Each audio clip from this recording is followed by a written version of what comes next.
Part 4 అండి. యాకోబు పత్రిక నుంచి విశ్వాసమును గురించి మొదటి 2 అధ్యాయాలు చక్కగా వివరించినాయండి.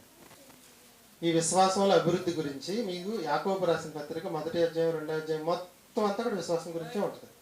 ఇంక దేని గురించి కూడా ఉండదు. నేను సింపుల్గా 2-3 మాటలు మీకు వివరించేస్తాను. 1వ అధ్యాయం 2-3 వచనాలు.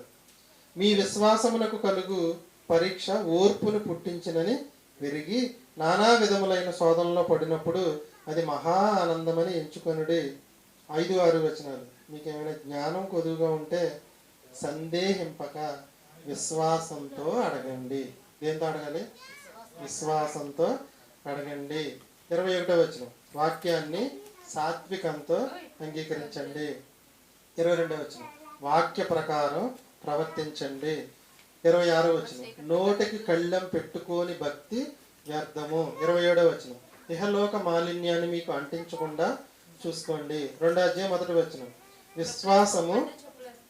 విశ్వాస విషయంలో మోమాటం గలవారై ఉండొద్దు. 9వ వచనం. విశ్వాస విషయంలో పక్షపాతం వద్దు. 14వ వచనంలో క్రియలు లేనప్పుడు విశ్వాసం ఉందని చెప్పలేము. 17వ వచనం. క్రియలు లేని విశ్వాసం మృతము. 19వ వచనం. దేవుడు ఒక్కడే నువ్వు నమ్ముతున్నావు, దెయ్యాలు కూడా నమ్ముతున్నాయి, నీకు వాటికి తేడా ఏంటని అడిగాడు. 19వ వచనం.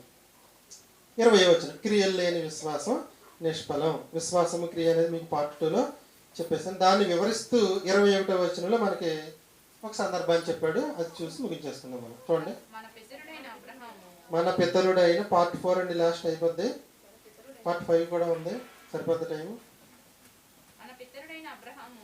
ఈ 1వ అధ్యాయం 2వ అధ్యాయం విశ్వాసం గురించి చెప్పుకుంటూ వచ్చి చివరిలో చెప్పిన మాట జాగ్రత్తగా వినండి. 1:2:21.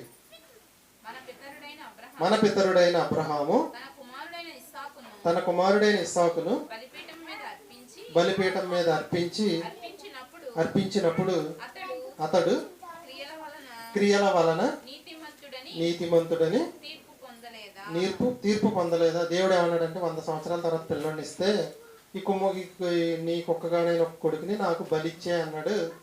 ఈయన ఏం చేశాడంటే ఇవ్వడానికి సిద్ధపడిపడి. ఇది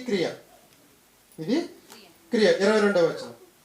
విశ్వాసము క్రియలతో కూడి సంపూర్ణమైనది. పార్ట్ 4 టైటిల్ ఏంటంటే అంతకంతకు ఎదిగే విశ్వాసం సంపూర్ణం అవ్వాలి. మొదటిది ఆవగింజంత ఉంటే సరిపోద్దా. 2వది విశ్వాసము క్రియ. 3వది విశ్వాసంలో అభివృద్ధి పొందాలి. 4వది విశ్వాసము సంపూర్ణం అవ్వాలి. అబ్రహాం గారి విశ్వాసం ఏమైందంట? సంపూర్ణమైందంట. కింద చదవండి. 24వ వచనం. విశ్వాసము విశ్వాసం దగ్గర నుంచి చదవండి.